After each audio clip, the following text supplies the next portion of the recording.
Здравствуйте, дядь Буресь!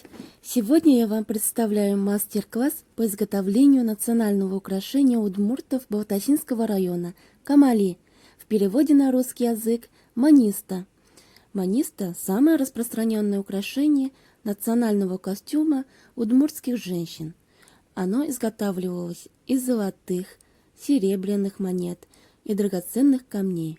И все эти драгоценности являлись неприкосновенным запасом в семье на всякий случай. Удмуртское украшение состоит из 3 частей. Чертыкыч, который надевается на шею, гадюгы, нагрудное украшение, и камали. Камали – черезплечное украшение из монет, надеваемое через левое плечо под правую руку. Как раз в своем мастер-классе я хочу показать последовательность изготовления основной части украшения камали. Изготавливается в такой последовательности. Просверливаю монеты тонким сверлом.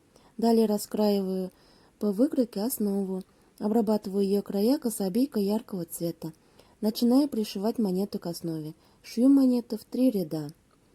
На верхнем и втором рядах 2-рублевые монеты. Третий ряд состоит из 5-рублевых монет. При шивании монет есть свои особенности и сложности.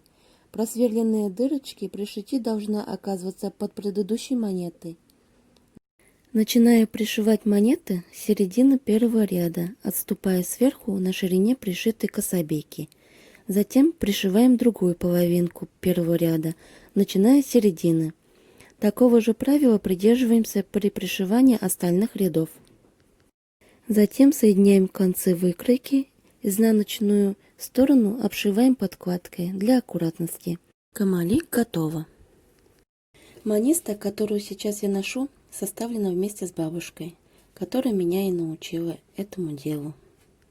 Занятие очень интересное, увлекательное, успокаивающее, но требует большого терпения. Призываю вас тоже научиться делать самим украшения наших предков. Спасибо за внимание.